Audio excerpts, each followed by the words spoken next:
মাহমুদুর রহমানের মুক্তি চেয়ে ৪৮ ঘন্টার আলটিমেটাম। খুবই অবাক লাগে। মানে মাহমুদুর রহমানের মুক্তির জন্য আন্দোলন করতে হচ্ছে কেন? ঢাকা বিশ্ববিদ্যালয়ের দেখা যাচ্ছে রীতিমতো রাজু ভাস্কর্যের পাদদেশে আন্দোলন করছে। এটা তো সবারই জানা যে পুরো বিষয়টা হচ্ছে একটা ফলস কেস, যে সজীব ওয়াজেদ জয় তাকে অপহরণ এবং হত্যা চেষ্টা, এবং এই মামলায় শফিক রেহমান ছিলেন, তার দণ্ড স্থগিত করা হয়েছে। আমি বাতিল হয়েছে কিনা জানি না আইনগতভাবে। তো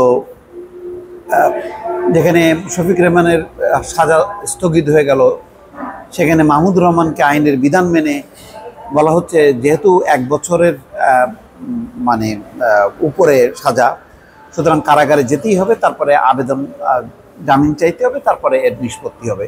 তো কোথায়? আজকে তো 2 দিন হয়ে গেল মাহমুদুর রহমান কারাগারে গেল, তো এখনও এটা আইনগতভাবে নিষ্পত্তি হচ্ছে না কেন? যেখানে সে 2021 সালে চট্টগ্রাম সিটি কর্পোরেশন নির্বাচনের যেই নির্বাচনে প্রতারণা আর মামলা করেছিল ডাক্তার শাহাদাত, সেইটা অ্যাকসেপ্ট করে আদালত মানে ঘোষণা করে দিল যে ডাক্তার শাহাদাত হচ্ছে চট্টগ্রামের মেয়র, সেখানে মাহমুদুর রহমান এখনও কারাগারে আছে। এটা খুবই অবাক কাণ্ড।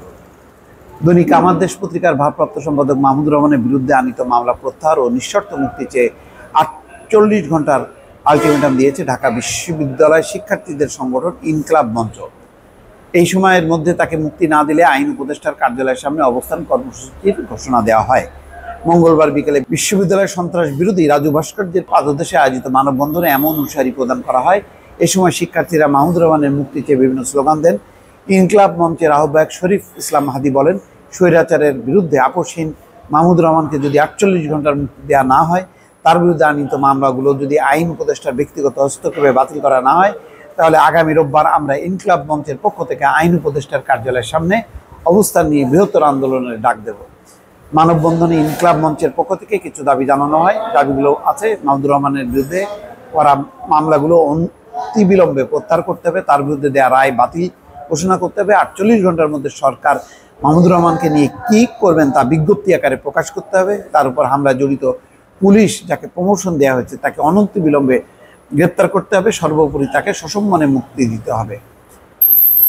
এই সময় আমার দেশ পত্রিকার বার্তা সম্পাদক জায়েদ চৌধুরী বলেন, মাহমুদুর রহমান সবসময় সত্য ন্যায়ের পক্ষে আধিপত্যবাদীদের বিরুদ্ধে শক্তিশালী ভূমিকা রেখেছিলেন। যাই হোক, সেগুলি রাজনৈতিক বক্তব্য হইতে পারে, কিন্তু বিষয়টা তো সেটা না। এটা তো অবাক কাণ্ড।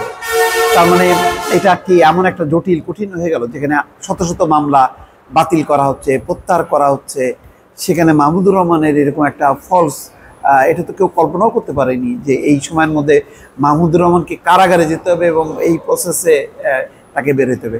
আর কি কোনো আইনের কোনো বিধান নেই যে বিধানে সেই দণ্ডটা একেবারে বাতিল করে মাহমুদুর রহমান যাতে কারাগারে যেতে না হয় সেই ব্যবস্থা কি করা যেত না?